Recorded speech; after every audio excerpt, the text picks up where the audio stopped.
Welcome to K6 చర్చా కార్యక్రమానికి స్వాగతం. ఈ రోజు మనం క్యాన్సర్ గురించి తెలుసుకుందాం. క్యాన్సర్ ఈ పేరు వినగానే చాలా మందిలో భయం మొదలవుతుంది. కానీ నిజానికి ముందస్తు జాగ్రత్తలు, సరైన చికిత్సతో క్యాన్సర్ను ఎదుర్కోవచ్చు అంటున్నారు నిపుణులు. మరి ఈ వివరాల గురించి మనం డాక్టర్ని అడిగి తెలుసుకుందాం. ఈ రోజు మనతో ఉన్నారు క్యాన్సర్ చికిత్సలో విశేష సేవలు అందిస్తున్న ప్రముఖ వైద్యులు, రేడియేషన్ అంకాలజిస్ట్ డాక్టర్ పనస అరవింద్ గారు. MBBS MD పూర్తి చేసి ప్రస్తుతం క్యాన్సర్ చికిత్సలో విశేష సేవలు అందిస్తున్నారు. లేట్ చేయకుండా వారితో మాట్లాడదాం. నమస్కారం సార్. నమస్కారం అండి సార్, వెల్కమ్ టు K6. అసలు ఈ క్యాన్సర్ గురించి మాట్లాడుకుంటే క్యాన్సర్ అంటే ఏంటి సార్? ఇది శరీరంలో ఎలా ప్రభావం అవుతుందంటారు? ఓకే, జనరల్గా మన బాడీ మల్టిపుల్ కొన్ని వేల సెల్స్తో తయారవుతుంది. సెల్ అంటే కణం అంటారు.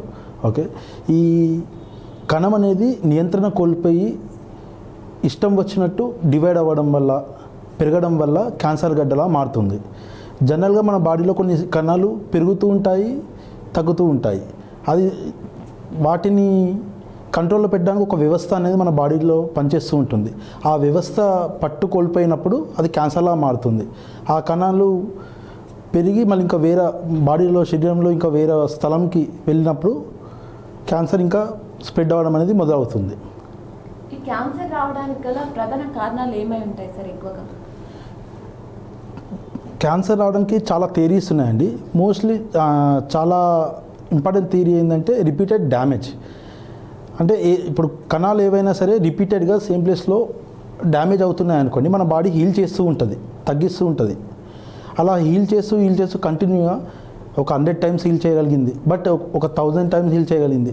ఆ తర్వాత హీల్ చేయలేకపోతుంది. అవి కంటిన్యూగా పెరుగుతూ ఉంటాయి. ఎగ్జాంపుల్స్,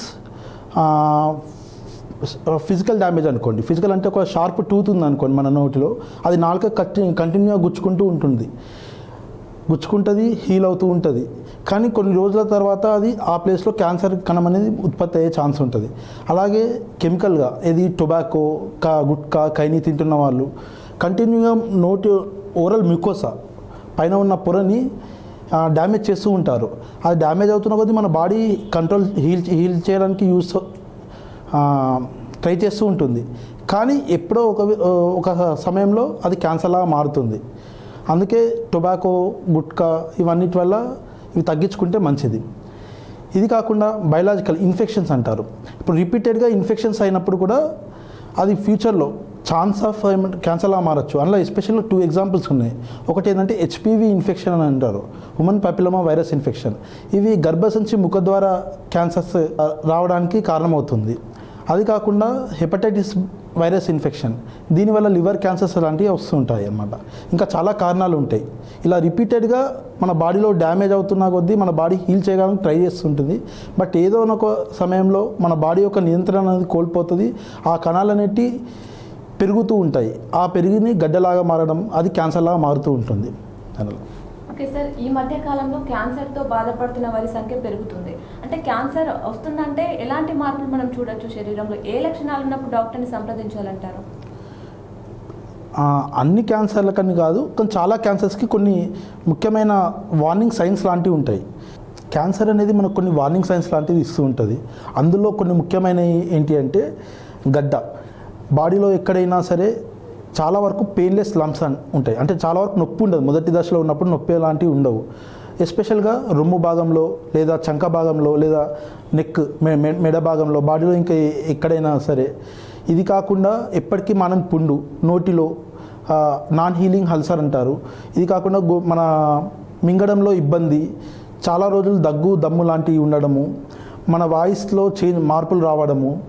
ఇవి కాకుండా మనకు అన్ఎక్స్ప్లెయిన్డ్ వెయిట్ లాస్ అంటారు. మన ప్రమేయం లేకుండా దాదాపు 5 నుంచి 10 కిలోలు కొన్ని నెలల్లోనే తగ్గిపోవడము, ఆడవాళ్ళలో అధికంగా రక్తస్రావం కావడము, ఇలాంటి కొన్ని లక్షణాలు ఉంటాయి. ఈ లక్షణాలన్నీ క్యాన్సర్ అని కాదు. ఇందులో చాలా వరకు 80% వేరే రకమైన ప్రాబ్లమ్స్ వల్లనే వస్తుండొచ్చు. బట్ ఇలాంటివి ఉన్నప్పుడు ఒకసారి పరీక్ష చేయించుకుంటే అవి ఒక క్యాన్సర్లా బయటపడితే మనం మొదటి దశలోనే గుర్తించవచ్చు. అడిక్వేట్ ట్రీట్మెంట్ తీసుకుంటే తగ్గించవచ్చు కూడా. చాలామంది ఈ లక్షణాలని నెగ్లెక్ట్ చేస్తుంటారు. ఏం కాదులే, కొన్ని టాబ్లెట్స్ వాడుకుంటే తగ్గిపోతుందని వదిలేస్తూ ఉంటారు. అలా నెగ్లెక్ట్ చేయొద్దు. ఈ లక్షణాలు ఉన్నాయంటే ఖచ్చితంగా డాక్టర్ని సంప్రదించాలి.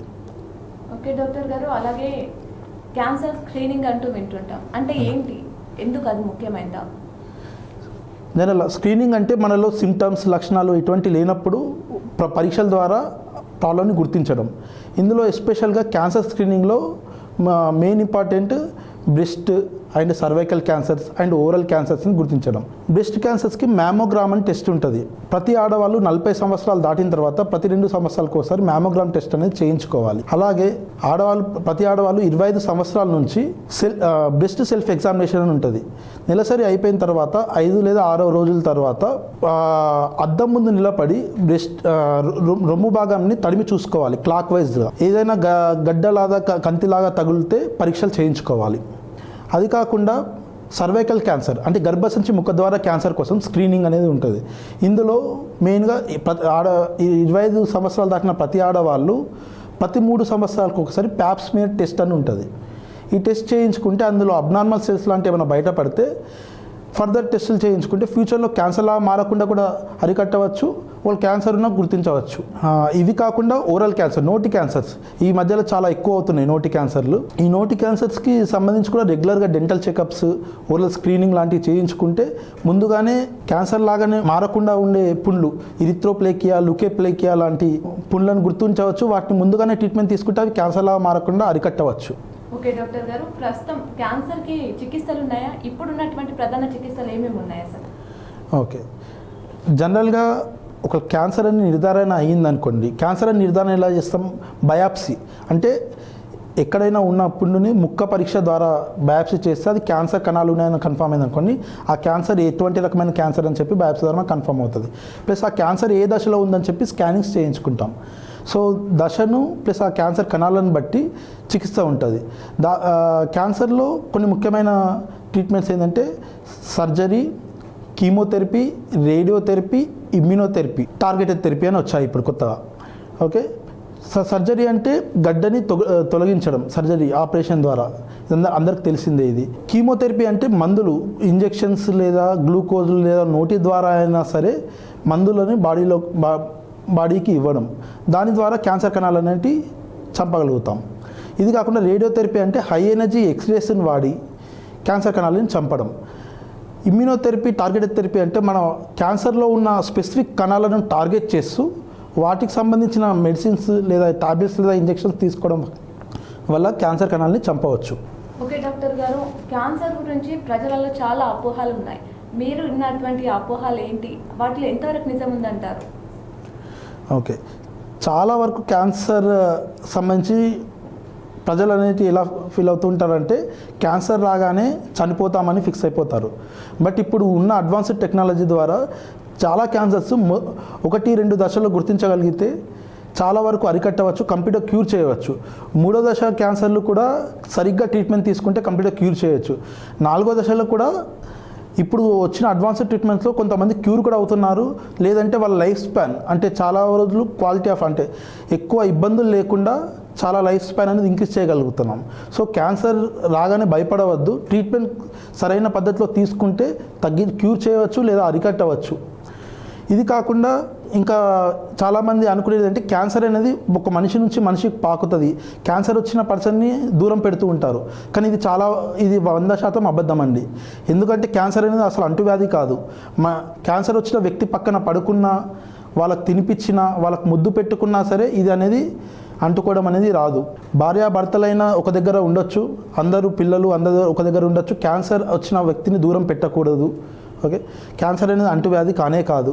అలా క్యాన్సర్ వచ్చిన వ్యక్తిని దూరం పెట్టకూడదు. అలా దూరం పెట్టడం వల్ల ఇంకా క్యాన్సర్ పేషెంట్ సైకలాజికల్గా ఇంకా ఎక్కువ డిస్టర్బ్ అవుతున్నారు. ఇంకొక సందేహం ప్రజల్లో ఉండేది ఏంటంటే క్యాన్సర్ జబ్బు ఒక స్కానింగ్లో బయటపడ్డప్పుడు దాన్ని బయాప్సీ చేయమని అడ్వైస్ చేస్తాం. చాలామంది ఏమనుకుంటారు అంటే బయాప్సీ చేస్తే క్యాన్సర్ అనేది స్ప్రెడ్ అవుతుంది. అంతకుముందు సోషల్ మీడియాలో ఎవరో బయాప్సీ చేస్తే క్యాన్సర్ స్ప్రెడ్ అవుతుందని చెప్పారు. సో దాన్ని నమ్మి చాలామంది ప్రజలు బయాప్సీ చేయించుకోకుండా ట్రీట్మెంట్ తీసుకుందామని ట్రై చేస్తుంటారు. అసలు బయాప్సీ చేయండి మనకు క్యాన్సర్లో ఏ కణాలు ఉన్నాయి, అది ఎటువంటి రకమైన క్యాన్సర్, అసలు క్యాన్సర్ అవునా కాదా అనేది కూడా మనకు కన్ఫర్మ్ కాదండి. సో బయాప్సీ అనేది ఖచ్చితంగా క్యాన్సర్ ట్రీట్మెంట్లో మొట్టమొదటి స్టెప్. ఖచ్చితంగా చేయించుకుంటేనే మనకి ఏం కణాలు ఉన్నది, ఏ ట్రీట్మెంట్ ఇవ్వాలని మనకు తెలుస్తుంది. బయాప్సీ చేయడం వల్ల క్యాన్సర్ స్ప్రెడ్ అవుతాయని ఇప్పటివరకు ఎక్కడ ప్రూఫ్ అనేది అవ్వలేదండి. ఇంకొకటి చాలామందికి ఉండేది అంటే నొప్పి లేకపోతే అది క్యాన్సర్ కాదనుకుంటారు. బట్ చాలా వరకు క్యాన్సర్స్ మొదట్లో నొప్పి అనేది ఉండదు, ఎటువంటి ఇబ్బందులు ఉండవు. ఏదైనా గడ్డ వస్తుంది, ఆ గడ్డ నొప్పి ఉండదు, ఏమి ఇబ్బంది ఉండదు, మన రోజు పనులకు కూడా ఎటువంటి ఇబ్బంది రాదు. కానీ అటువంటివి ఫ్యూచర్లో క్యాన్సర్ లాగా బయటపడుతుంటాయి. సో ఏవైనా సరే నేను ఇంతకుముందు చెప్పిన వార్నింగ్ సైన్స్ లాంటివి అనిపించాయనుకోండి, పరీక్షలు చేయించుకోండి. ట్రీట్మెంట్ ఒకలా ముందుగా గుర్తించగలిగితే ట్రీట్మెంట్ తీసుకుంటే పూర్తిగా అరికట్టవచ్చు మనం. ఓకే సార్, క్యాన్సర్ని పూర్తిగా నివారించడం సాధ్యం అవుతుందా? అంటే రోజువారీ జీవితం ఎలా ఉండాలి వాళ్ళు? క్యాన్సర్ని పూర్తిగా నివారించడం సాధ్యమవుతుందా అంటే పూర్తిగా చెప్పలేమండి. ఎందుకంటే కొన్ని రకాల క్యాన్సర్స్కి ఎందువల్ల వస్తున్నది కూడా పూర్తిగా ఇంకా తెలియలేదు. బట్ చాలా క్యాన్సర్స్కి రావడానికి ముఖ్యమైన కారణాలైన ఏది చెడు అలవాట్లు, తంబాకు తినడం లేదా పొగ తాగడం, మందు తాగడం, ఆల్కహాల్ తీసుకోవడం, ఇలాంటివి తగ్గించుకుంటే క్యాన్సర్స్ రాకుండా అరికట్టవచ్చు. మెయిన్గా తంబాకు, గుట్కా ఇలాంటివి తినడం వల్ల నోటి క్యాన్సర్స్ తినకుండా తగ్గించడం వల్ల నోటి క్యాన్సర్స్ రాకుండా అరికట్టవచ్చు. సిగరెట్, మందు వీటి వల్ల గొంతు క్యాన్సర్లు, ఊపిరితిత్తుల క్యాన్సర్లు తగ్గించవచ్చు. ఆల్కహాల్ వల్ల లివర్ క్యాన్సర్స్ లాంటివి వస్తుంటాయి, వాటిని కూడా అరికట్టవచ్చు. ఇది కాకుండా జెనెటికల్ హెరిడిటరీగా క్యాన్సర్స్ అనేవి కొంతమందికి ఓన్లీ 15% రిస్క్ అనేది ఉంటుంది. ఫ్యామిలీగా ఏమైనా క్యాన్సర్స్ ఉన్నాయనుకోండి, ఎస్పెషల్గా బ్రెస్ట్ క్యాన్సర్, కోలాన్ క్యాన్సర్స్ లాంటివి, ప్రోస్టేట్ క్యాన్సర్స్ లాంటివి ఉన్న వాళ్ళు రెగ్యులర్గా చెకప్ వాళ్ళ ఫ్యామిలీ వాళ్ళు రెగ్యులర్ చెకప్ చేయించుకుంటే సరిపోతుంది. అలా ఫ్యామిలీలో ఉన్న ప్రతి ఒక్కరికి వస్తానని లేదు, only 15% chance transmission. But still వాళ్ళు రెగ్యులర్ చెక్ చేయించుకుంటే ఎర్లీ స్టేజ్లో గుర్తించవచ్చు. ఇది కాకుండా ఇన్ఫెక్షన్స్, ఇప్పుడు నేను ఇంతకుముందు చెప్పినట్టు HPV infection, human papilloma virus infections, cervical క్యాన్సర్స్కి, హెపటైటిస్ ఇన్ఫెక్షన్, లివర్ క్యాన్సర్స్కి దారితీస్తుందని చెప్పాము. ఈ ఇన్ఫెక్షన్స్ రాకుండా ఉండడానికి కొత్త వ్యాక్సినేషన్స్ వచ్చాయి. ఈ వ్యాక్సినేషన్స్ తీసుకుంటే ఆ క్యాన్సర్స్ రాకుండా అరికట్టవచ్చు. ఇవి కాకుండా ఇంకా మనం తినే ఫుడ్ హ్యాబిట్స్ అండి, ప్రాసెస్డ్ ఫుడ్స్, ఆయిలీ ఫుడ్స్, ఇవి తినడం వల్ల క్యాన్సర్స్ అనేవి రావచ్చు.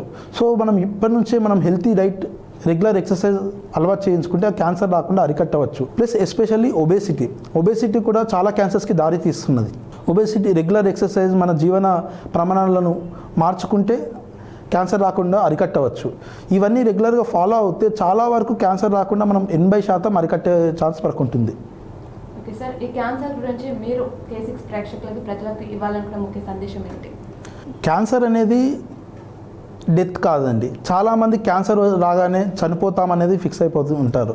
బట్ ఇప్పుడు వచ్చిన అడ్వాన్స్డ్ ట్రీట్మెంట్ వల్ల క్యాన్సర్ ట్రీట్మెంట్ రెగ్యులర్గా సరైన క్రమంలో తీసుకుంటే అరికట్టే ఛాన్స్ పూర్తిగా తగ్గించవచ్చు. లేదంటే క్యాన్సర్ని పెరగకుండా ఆపవచ్చు. లేదంటే పేషెంట్ యొక్క లైఫ్ స్పాన్ పెంచవచ్చు, వాళ్ళ క్వాలిటీ ఆఫ్ లైఫ్ని కూడా ఇంప్రూవ్ చేయవచ్చు. సో క్యాన్సర్ అనే పదం విని భయపడకూడదు. ప్లస్ క్యాన్సర్ అనేది అసలు అంటువ్యాధి కాదు. క్యాన్సర్ వచ్చిన వ్యక్తిని సరిగ్గా ట్రీట్మెంట్ తీసుకోమని ప్రోత్సహిస్తే చాలా వరకు క్యూర్ చేయవచ్చు, క్యాన్సర్ని మనం అరికట్టవచ్చు కూడా. ఓకే సార్, క్యాన్సర్కి సంబంధించిన ఎన్నో వివరాలు, మాకు తెలియని విషయాలు కూడా ఈరోజు మాతో పంచుకున్నందుకు thank you sir. Okay, thank you, ధన్యవాదాలు. క్యాన్సర్ గురించి భయపడాల్సిన అవసరం లేదు. ఎన్నో చికిత్సలు ఇప్పుడు అందుబాటులోకి వచ్చాయి. ఈ లక్షణాలు కనిపిస్తే డాక్టర్ని సంప్రదించాలి. డాక్టర్ సూచనలు, సలహాలు కూడా తెలియజేశారు. మరి ఇది ఈరోజు ప్రత్యేకమైనటువంటి కార్యక్రమం. మరో కార్యక్రమంతో మేము ముందుంటాం. చూస్తూనే ఉండండి మీ K6.